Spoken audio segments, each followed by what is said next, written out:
من الشیطان الرجیم بسم اللہ الرحمن الرحیم قل یا ایہا الکافرون لا اعبد ما تعبدون ولا انتم عابدون ما اعبد ولا انا عابد ما عبدتم ولا انتم عابدون ما اعبد لکم دینکم ولی دین۔ قل یا ایھا الکافرون، اے پیغمبر فرما دیجئے اے کافرو، لا اعبد ما تعبدون، میں نہیں عبادت کرتا ان کی جن کی تم عبادت کرتے ہو، ولا انتم عابدون ما اعبد، اور نہ تم ان کی عبادت کرتے ہو جس کی میں عبادت کرتا ہوں، ولا انا عابد ما عبدتم، اور نہ میں عبادت کروں گا اس کی جن کی تم عبادت کر چکے ہو، ولا انتم عابدون ما اعبد، اور نہ تم عبادت کرو گے اس کی جس کی میں عبادت کرتا ہوں، لکم دینکم ولی دین، تمہارے لیے تمہارا دین ہے اور میرے لیے میرا دین۔ میرے محترم بزرگوں اور دوستو، سورۃ الکافرون اس سورت کا نام ہے، اور یہ بالکل پہلی آیت قل یا ایھا الکافرون سے لیا گیا ہے۔ اس سورت کا شان نزول کیا ہے؟ وہ یہ ہے کہ مشرکین مکہ ایک دفعہ بیٹھے، اور حضرت ابن عباس رضی اللہ عنہ سے روایت ہے کہ قریش نے بیٹھ کر مشورہ کیا اور کہنے لگے کہ یہ ہر وقت ہمارے خداؤں کی مخالفت کرتے ہیں اور ہمارے الہوں کو برا بھلا کہتے ہیں، آؤ جا کر ان سے کوئی بات کرتے ہیں اور کسی بات پر آ جائیں، اگر صلح کر لیں کسی معاملے پر تو اس کو ہم اختیار کر لیں۔ گئے اور جا کر یہ انہوں نے پہلے پیشکش کی۔ بعضوں نے چونکہ یہ کہا تھا جی یہ اس لیے انہوں نے نبوت کا اعلان کیا ہے، دعویٰ کیا ہے کہ انہیں مال و دولت چاہیے، یتیم ہیں، غریب ہیں، کچھ نہیں ہے تو مال و دولت چاہیے، اس لیے یہ مقصد ان کا یہ ہوگا۔ اور بعضوں نے کہا کہ نہیں، ایک بڑھیا عورت سے شادی ہوئی ہے ان کی، خدیجہ سے، جو 2 مرتبہ بیوہ ہو چکی ہے، لہٰذا یہ کسی حسین لڑکی سے شادی کرنا چاہ رہے ہیں، انہوں نے یہ طریقہ اختیار کیا۔ اب وفد گیا اور جا کر نبی اکرم صلی اللہ علیہ وسلم کے سامنے کافروں کے سرداروں نے کہا، ولید تھا، اور اس طرح جو ہے وہ دوسرے بھی تھے سارے، اور انہوں نے یہ کہا کہ دیکھیں اگر آپ کو مال و دولت چاہیے اور اس لیے آپ نے یہ سلسلہ شروع کیا، نبوت کا دعویٰ کیا ہے، تو ہم آپ کو اتنی دولت دے دیں گے، اتنی دولت دیں گے کہ آپ کی پشتوں تک یہ دولت چلے گی، ختم نہیں ہوگی، ہمارے خداؤں کو برا نہ کہیں۔ اور اگر آپ کا مقصد اس سے یہ ہے کہ کسی حسین عورت سے شادی کرنا، تو عتبہ نے کہا میری بیٹیاں بہت ہی خوبصورت ہیں اور مجھے بڑے رشتے آتے ہیں، میں نہیں دیتا ہوں کسی کو، آپ بتائیں کس سے شادی کرنا چاہتے ہیں، ہم آپ کی شادی کرا دیتے۔ جب یہ کہا تو نبی اکرم صلی اللہ علیہ وسلم نے فرمایا نا، تم غلط سمجھے ہو، مجھے اللہ نے نبی بنا کر بھیجا ہے، میں نبی بن کر آیا ہوں اور میں تمہاری رہنمائی کے لیے آیا ہوں، تمہاری بگڑی بنانے آیا ہوں، میرا مقصد مال و دولت نہیں ہے، میرا مقصد شادی نہیں ہے، یہ مجھے کچھ بھی نہیں چاہیے، تمہیں جہنم سے جنت کی طرف لے جانے کے لیے آیا ہوں، اور اللہ کا حکم ہے اس لیے میں آیا ہوں، یہ قرآن کریم مجھ پر نازل ہو رہا ہے، ہوا ہے اور ہوتا رہے گا، اور اللہ کا مجھے حکم ہے اس لیے میں یہ کر رہا ہوں۔ تو اس پر انہوں نے کہا چلو ایک اور بات کر لیتے ہیں۔ پوچھا کیا؟ کہا یوں کر لیتے ہیں کہ 1 سال ہم آپ کے خدا کی عبادت کریں گے اور 1 سال آپ ہمارے الہوں کی عبادت کر لو، انہیں برا بھلا نہ کہو، تو ہم آپ کے خدا کی عبادت 1 سال کریں گے، آپ ہماروں کی کرو، اس طرح مل کر چلتے ہیں۔ تو آپ صلی اللہ علیہ وسلم خاموش ہوئے، وہی نازل ہو رہی تھی۔ تو آپس میں بات کرنے لگے کہ دیکھو جی، اور آپ صلی اللہ علیہ وسلم پر جب وحی آتی تھی تو اس کی یہ کیفیت ہوتی تھی کہ سخت سردی میں جب وحی آتی تو آپ کی پیشانی پر پسینہ آنے لگتا تھا. تو جب آپ صلی اللہ علیہ وسلم کی پیشانی پر پسینہ آنے لگا تو ایک دوسرے باتیں کرنے لگے، کہتے بات کا اثر ہو گیا ہے، اب یہ مان لے گے. آپ خاموش رہے. جب وحی آ گئی، جبرائیل چلے گئے، وہ کیفیت ختم ہوئی تو آپ نے فرمایا بھائی میں انتظار میں تھا، تمہیں کیا جواب دوں، اللہ کی طرف سے حکم آئے اور وحی آئی اور آپ نے یہ سورت وہاں پڑھی، قل یا ایھا الکافرون لا اعبد ما تعبدون ولا انتم عابدون ما اعبد ولا انا عابد ما عبدتم ولا انتم عابدون ما اعبد لکم دینکم ولی دین. تو اٹھ کر وہ وہاں سے چلے گئے. یہ اس سورت کا شان نزول ہے. اس سورت کی فضیلت کیا ہے؟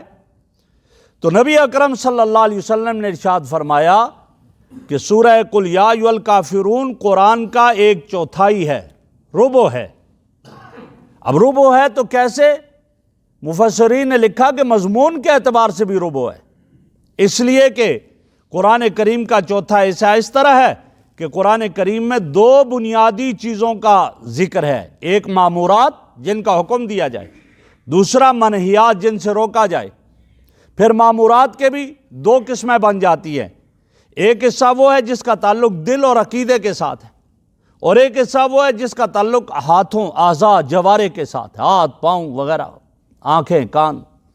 اور منہیات میں بھی 2 قسمیں بن جاتی ہیں، ایک وہ ہیں جن کا تعلق دل کے ساتھ ہے، دل سے روکا جائے، عقیدے سے، اور دوسرے کا تعلق انسان کے اعضاء اور جوارے کے ساتھ ہے.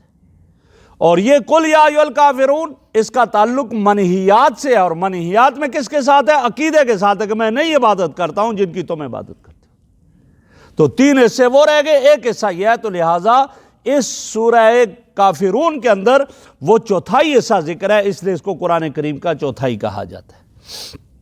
اور بعض مفسرین نے تو یہاں تک فرمایا، وہ فرمانے لگے قرآن کریم یہ 4 قسم کے مضامین پر مشتمل ہے: عبادات، دوسرا معاملات، تیسرا نکاح، طلاق وغیرہ وغیرہ، اور چوتھا جو ہے وہ گویا جنایات، قتل وغیرہ، یہ زخمی کرنا، یہ جنایات. فرمایا کہ اس صورت کے اندر عبادات کا ذکر ہے، ان 3 کا یہاں ذکر نہیں، اس لیے اس کو چوتھائی قرآن کہا گیا. باقی اس کی فضائل میں جو لکھا ہے، حضرت عائشہ صدیقہ رضی اللہ تعالیٰ عنہ فرماتی ہیں کہ نبی اکرم صلی اللہ علیہ وسلم نے فرمایا فجر کی سنتوں میں ان 2 صورتوں کو پڑھو، یہ بہتر ہیں، قل یا ایھا الکافرون اور قل ھو اللہ احد، ان کو پڑھا کرو، یہ بہتر ہے. اسی طرح امام ابن کثیر رحمہ اللہ نے بہت سارے صحابہ سے یہ بات نقل کی کہ وہ صحابہ فرماتے تھے کہ نبی اکرم صلی اللہ علیہ وسلم کو ہم نے صبح کی سنتوں اور مغرب کی سنتوں میں کثرت سے یہ 2 صورتیں پڑھتے ہوئے سنا، قل یا ایھا الکافرون اور قل ھو اللہ احد. اور ایک صحابی حضرت جبیر ابن مطعم رضی اللہ عنہ فرماتے ہیں کہ نبی اکرم صلی اللہ علیہ وسلم نے فرمایا کہ تم جاتے ہو تجارت کے لیے، اپنے دوستوں کے ساتھ جاتے ہو، میں تمہیں ایک وظیفہ نہ بتاؤں کہ تم وہ کرو اور اللہ تمہیں ان سے زیادہ فائدہ دے گا؟ یا رسول اللہ، ارشاد فرمائے. کہا میری حالت بالکل ہی خستہ حالت تھی. آپ نے فرمایا جب جاؤ تو تم یہ پڑھا کرو، قل یا ایھا الکافرون، اور اسی طریقے سے فرمایا تم اذا جاء نصر اللہ اور قل ھو اللہ احد، قل اعوذ برب الفلق، قل اعوذ برب الناس، یہ پڑھا کرو. فرمایا جب سے میں جانے لگا اور میں یہ کرنے لگا، پڑھنے لگا، اللہ نے مجھے بہت نوازا ہے، بہت زیادہ دیا ہے. یہ تو اس کے فضائل ہیں. اب اس کی تفسیر میں تھوڑا سا دیکھتے ہیں. فرمایا قل یا ایھا الکافرون لا اعبد ما تعبدون، میں نہیں عبادت کرتا ہوں جن کی تم عبادت کرتے ہو. ظاہر ہے کہ آپ صلی اللہ علیہ وسلم اللہ وحدہ لا شریک کی عبادت کرتے تھے اور بتوں کی عبادت نہیں کرتے تھے، اور کافر لات، منات، عزا ان کی عبادت کرتے تھے. لیکن ایک بات ذہن میں رہے کہ کافر بھی اللہ کو مانتے تھے، اللہ کو مانتے تھے، اور صرف مانتے ہی نہیں، اللہ کو بڑا مانتے تھے، عبادت بھی کرتے تھے. لیکن ساتھ کیا تھے؟ یہ لات، یہ منات، عزا، یہ کہتے تھے یہ اللہ کے مددگار ہیں، اللہ کی ذات ہے، یہ اس کے مددگار ہیں. اور کہتے ہیں ہم کیوں عبادت کرتے ہیں؟ لیقربونا الی اللہ زلفیٰ، کہ ہمیں اللہ کے قریب یہ کر دیں گے، ہماری پہنچ وہاں تک نہیں ہو سکتی ہے، یہ اللہ تک ہمیں پہنچا دیں گے. یہ ہوتا تھا، کہتے یہ اس کے ہیلپر ہیں. تو فرمایا نے کہہ دو میں نہیں عبادت کرتا جن کی تم عبادت کرو، ابھی عبادت نہیں کر رہا ہوں، جن کی تم کرتے ہو. اور آگے فرمایا وَلَا أَنْتُمْ عَابِدُونَ مَا أَعْبُدُ، اور نہ تم عبادت کرتے ہو ابھی اس کی جس کی میں عبادت کرتا ہوں. ظاہر ہے میں اللہ رب العزت کی عبادت کر رہا ہوں، تم بتوں کی عبادت کر رہے ہو. آگے پھر فرمایا وَلَا أَنَا عَابِدٌ مَا عَبَدتُّمْ، یہ مستقبل کے لیے کہ آئندہ بھی تمہیں یہ خیال ہونا چاہیے، مجھ سے یہ امید نہیں رکھنا کہ میں شاید بعد میں کبھی عبادت کروں. نہیں، وَلَا أَنَا عَابِدٌ مَا عَبَدتُّمْ، جن کی تم عبادت کر چکے ہو، یہ لات منات عزا یہ بت، ان کی میں کبھی عبادت نہیں کروں گا. مستقبل فیوچر میں بھی کبھی ان کی عبادت نہیں کروں گا. وَلَا أَنْتُمْ عَابِدُونَ مَا أَعْبُدُ، اب پہلے بھی یہ آیت ہے وَلَا أَنْتُمْ عَابِدُونَ مَا أَعْبُدُ، اور اب بھی ہے وَلَا أَنْتُمْ عَابِدُونَ مَا أَعْبُدُ، تو تکرار نہیں ہے، یہ دونوں کا مطلب الگ ہے. پہلی کا مطلب تھا وَلَا أَنْتُمْ عَابِدُونَ مَا أَعْبُدُ، تم نہیں عبادت کرتے ہو اس کی ابھی جس کی میں عبادت کرتا ہوں. اور اس میں وَلَا أَنْتُمْ عَابِدُونَ مَا أَعْبُدُ مستقبل کے اعتبار سے کہ تم آئندہ بھی دل سے اور اخلاص سے کبھی عبادت نہیں کرو گے اس کی جس کی میں عبادت کرتا ہوں. لہٰذا ان کی عبادت تم نہیں کرو گے، مجھے پتہ ہے. اور جن کے بارے میں کہا انہوں نے نہیں عبادت کی، جس میں وہ شامل ہے، اور جو ایمان لائے وہ اس میں شامل نہیں تھے. اور آگے کہا لکم دینکم ولی دین، تمہارے لیے تمہارا دین، تم کفر پر ہو، تمہارے لیے تمہارا دین ہے، میرے لیے میرا دین ہے اسلام. اس سے یہ بات ذہن میں نہ رہے کہ اچھا گویا آپ نے فرمایا تم اپنا کام کرو میں اپنا کام کرتا ہوں. نہ یہ اس طرح جیسے کہا جاتا ہے لکم اعمالکم ولنا اعمالنا، ہمارے لیے ہمارے عمل کام آئیں گے، تمہارے لیے تمہارے کام آئیں گے. معنی یہ تھا کہ میں تو دین اسلام پر ہوں، تم اگر کفر کو اختیار کرتے ہو اور اسی کو اپنا دین مانتے ہو تو پھر مان لو، اور بھگتو گے بھی تم ہی. پھر اس کی سزا تمہیں ملے گی. آپ علیہ الصلوۃ والسلام ان کے لیے کفر پر راضی نہیں تھے کہ وہ کفر کریں، لیکن یہ تھا کہ دھمکی تھی کہ تم جب اس کو اختیار کرتے ہو تو پھر تم رہو. اس سے کیا پتہ چلا؟ آپ نے دین کے معاملے میں ہر طرح کی مصلحت کو بالائے طاق رکھا، اور آپ نے صاف صاف فرما دیا کہ مجھ سے یہ امید نہ رکھی جائے. قرآن کریم کی یہ صورت ہمیں یہ بتاتی ہے کہ ہم اپنے رب کی عبادت خوب کریں، اور اس طرح کریں کہ کل قیامت کے دن جو ہے ہمارے لیے یہ کام آئے. اللہ رب العزت ہمیں عمل کی توفیق عطا فرمائے. الحمدللہ رب العالمین والعاقبۃ الصلاۃ والسلام علی رسول محمد وآلہ وصحبہ. سبحانک اللہم وبحمدک نشہد ان لا الہ الا انت نستغفرک ونتوب الیک. صلی اللہ تعالی علی خیر خلقی محمد وآلہ وصحبہ اجمعین.